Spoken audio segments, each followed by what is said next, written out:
And the next point is the Harappan civilization called the urban civilization. And why it is called and why the Harappan civilization is considered or called the urban civilization or urban town. We will see with a very two important points. The first one is town planning. Now the town planning, we will see the well-planned drainage system. Now during the Harappan civilization, during the 5,000 years ago, the Indus people, they were well-planned, constructed their houses, their buildings, and they made a proper drainage, a proper well-planned drainage system. It is kept open and closed. When it is about to clean the drainage, they have to open it. When after clean, they close the drainage system. Next is better sanitation. Even not only the proper well-planned drainage system, but even the Harappa people or Indus people, they were completely better and well sanitation system. They give themselves a proper hygiene from all those dirt. The next one is the well-planned sewage system. Not only the drainage system, the better sanitation, but even they also make a well-planned sewage systems. Every household they had constructed a proper drainage system, a proper channel in order to wash all those waste material towards the proper well-planned sewage system. And the next point is the two important points. The first one is town planning. The second one is domestic architecture. Under this domestic architecture, we will see and we will study the 6 points. The first one is dwelling houses. All the houses were built with the burnt bricks. The door consists of a measured structure of 3 to 7 feet in every household. They keep a household very neat and clean, a proper drainage, and a better sanitation. The second one is the Great Bath at Mohenjo-daro. We will see the picture in your textbook, the Great Bath at Mohenjo-daro. Now, there is a gallery, a place where the public can gather during the time of amusement, during the time of important discussion, and also there is also a swimming pool, which leads to the modern swimming pool. Now, the Great Bath at Mohenjo-daro is also one of the great important standard buildings that were constructed during the Harappan civilization 5,000 years ago. The next one is citadels. In the citadel, it is at Harappa. There is no wall because this citadel is meant for the purpose for the public gathering, public warehouses. When it is important, when there is need to be, they gather there for the public purposes. The next one is the college's building or the assembly hall. It is the hall, it is a building that is constructed, a proper building had constructed that is meant for the official to gather for the meeting for important purposes. The next one is the Great Granary at Harappa. The Great Granary at Harappa. Even this, the Great Granary at Harappa that also took place 5,000 years ago, that go down during the time of the during the time of the starving or during the time of the needs during the time of the natural disaster. This go down or this Great Granary helps to the entire Indus people. The next one is Dockyard at Lothal.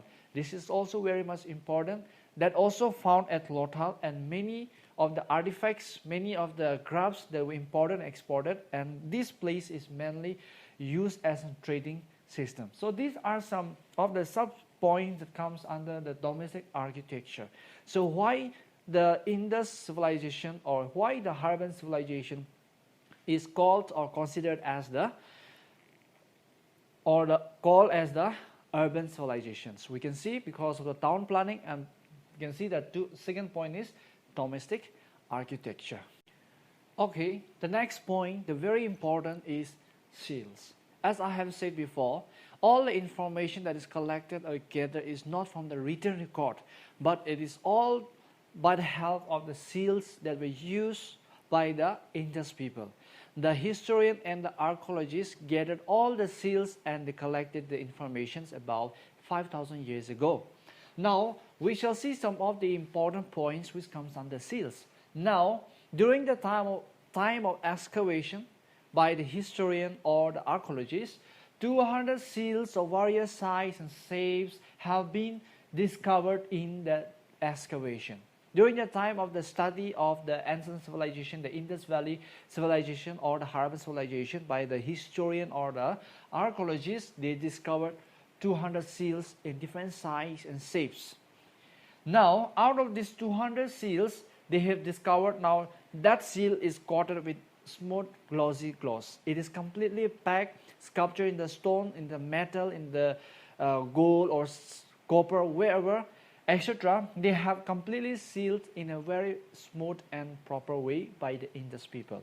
Now, out of these 200 seals, the excavated discovered by the archaeologists or the historian, they found 270 distinctive signs or the symbols were discovered. By the help of the seals, they could able to discover 270 distinctive their signs and symbols, the languages they were communicating during the time. Through the help of the signs and the symbols, it communicates to the excavator or towards the archaeologist or the historian. Now, out of 270 distinctive signs and symbols were discovered. Now again, 400 to 600 distinct Indus symbols have been found. Now that means out of these 200 seals, they have discovered 400 to 600 symbols. 400 to 600 distinctive Indus, either be it in the symbols of the picture, be it in the signs of anything else, they have discovered. In the seals of the seals, terracotta, ceramic pots, and signboard, which were kept, which were found 5,000 years ago. The Indus people that they were using, that they were written in the form of the symbols, in the form of the pictography. So they have discovered out of that 400 to 600 distinctive Indus symbols and signs were discovered by the excavator or the archaeologists. Now we can see some of the important seals that we will see. You will find the pictures in your textbook also. Now some important seals. The first point is Pashupati seal. Now we can see here the picture. He is sitting with the crossed leg and the three faces and head, horn, dress, and he is surrounded with the 4 animals: a rhino, an elephant, a tiger, and a buffalo. And below the throne there are 2 deers. Now this picture or this seal throw the light of the religions on the people on the Indus people. It also shows these seals help the archaeologists or the historians that the Indus people, they worship the Pashupati seal, which is covered or surrounded by animals and which is with the 3 faces, crossed leg. It shows that mostly it throw the light towards the religions. And the next seal we will see is bull seal. It is nothing. It is a Stott Hum Bahami bull. It is a bull that they were used, that they were sculptured in the stones by the Indus people during 5,000 years back, and it had discovered by the archaeologists and the historian. Now the last one we will see under some of the important seal is the unicorn seal. We can see some of the pictures, some of the symbols and signs given in the own languages, and a beautiful horn, which is the human imagination and has several creation of the animals or bird in a very fantastic world. So these are some of the 3 important seals that we need to know: the unicorn seal, Pashupati seal, and the other one is unicorn seal, Pashupati seal, and the other one is bull seal. And the next point, it is also very much important. The people of the Indus people, whether they live together or whether they live in a different class system, like high class whether they live in the middle class, or whether there's any discrimination. So it is very important to have and tracking social differences.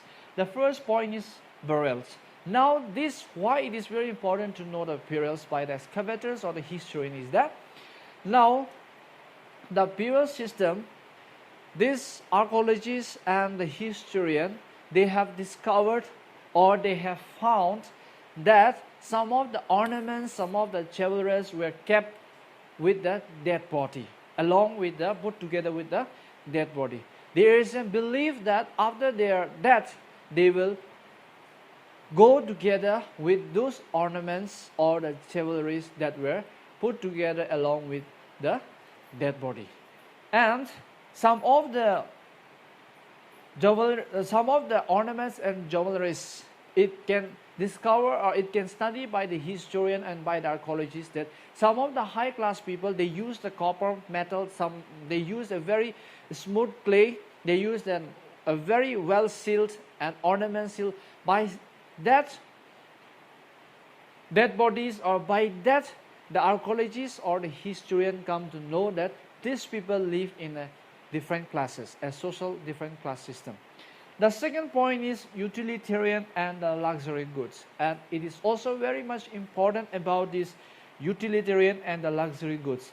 The domestic use like the boat, like the vessel, dishes, cup, all those were used by normal people, all those. And if they found any costly things, a costly material during that time, they considered them as a very high class people. So these are the two important points that the social tracking differences of the Indus people by the archaeologist and the historian. And the next point, it is also very much important to know the subsistence tragedies. These are some of the points we will discuss, we will study. You can go through in your textbook also. It will help a lot if you go through. Now the first point is food. Some of the points here is food, dress, ornaments, fashions, amusements, household articles, condition of the women, disposal of the dead, medicines, and education. Now the first one, food. The very most important is wheat and barley were the common food the Indus people ate. And the second point is dress. The Indus people, the Harappan people were highly fashioned like modern people. The male, they have a sort of shawl to cover up the shoulder, as well as they also use the loins. Whereas the women or the girl, they use a skirt during that by the Indus people. The next is ornaments. Both the male and women are fond of using or wearing the ornaments. Both the male and women, they wear the ornaments, the jewelries, and they live a very standard lifestyle. The next one is amusements. They have games.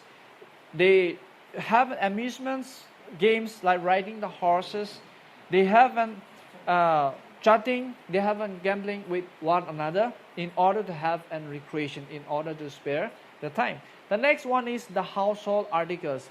Every household articles that they use, whether made of the clay or by the made of the mud, that were kept in every household.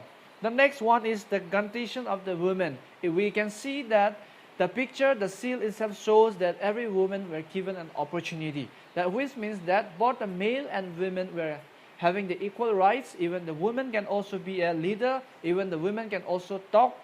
So not only the men, but there were no discrimination. Equal level were status given to both the men and women.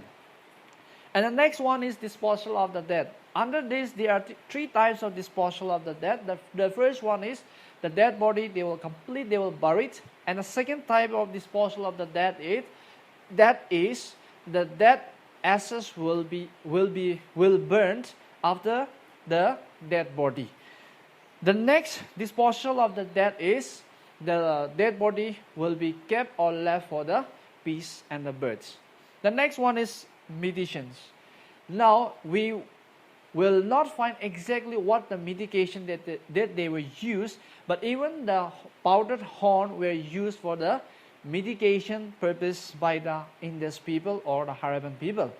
And even the neem leaf were also used for the purpose of meditation. The next one is education. Though we don't find the exact institution, college or universities, but we will come to know the structure of town planning by the engineering, the structure of the well-planned sewage system, the constructions of the Great Bath of Mohenjo-daro. All those, it shows that the education system was good and it was developing slowly. So these are some of the subsistence strategies that we have to know about the discovery or about the expansion of the Harappan civilization.